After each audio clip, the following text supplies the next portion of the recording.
l'aspect totalitaire du capitalisme, c'est qu'on a tout transformé en marchandises.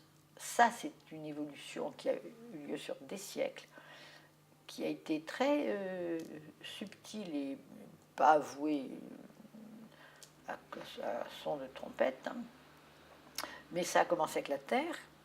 Ça, c'est très ancien et c'est aux origines du capitalisme.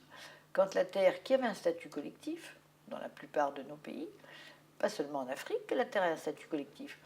Quand la terre a été privatisée, ça c'est au moment où on a aboli le servage, on a donné leurs parcelles aux serfs en propriété.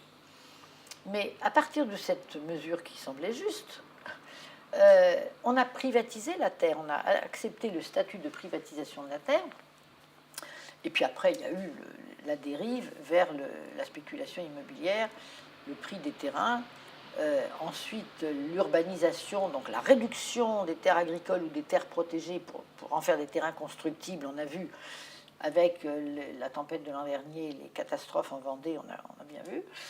Donc la terre a été privatisée et contractualisée. On pouvait contractualiser sur la terre, la vendre et l'acheter comme un bien. Puis il y a eu le travail au XIXe siècle. Le travail n'avait pas un statut de marchandise dans les époques anciennes, et c'est avec l'industrialisation que la force de travail des ouvriers est devenue une marchandise. Je vais sur le marché vendre ma force de travail, avec un contrat. Je donne ma force de travail contre une somme d'argent. Et ensuite, on est passé plus récemment à des choses beaucoup plus graves. C'est le corps humain qui est devenu une marchandise.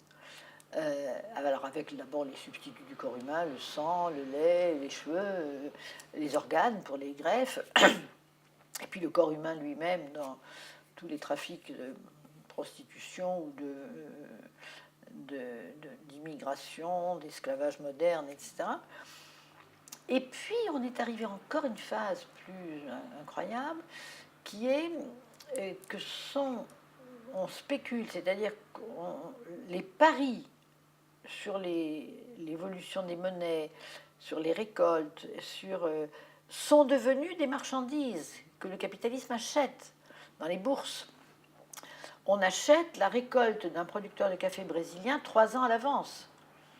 Et comme le producteur de café brésilien a besoin d'acheter une nouvelle machine, il ne sait pas quel sera le prix dans 3 ans. Ceux qui achètent savent très bien, parce qu'ils ont des grosses têtes mathématiques avec des ordinateurs très puissants, ils font des calculs de risque, donc ils fixent un prix, en sachant très bien qu'ils achètent cette récolte 3 ans à l'avance, et que quand la récolte sera sur le marché, elle sera plus chère que ça, et que le bénéfice sera pour eux. On achète de la monnaie, des années à l'avance, des mois à l'avance. Donc, on est arrivé à un point où le mot de marché n'a plus de sens. Il faut retourner au sens des mots. Nous ne supprimerons pas le marché, ou alors on planifie à la soviétique, ce qui n'était pas un joli modèle. Donc il faut laisser le marché avoir libre cours, il faut interdire de marchandiser un certain nombre de choses, et je n'ai pas parlé de la culture.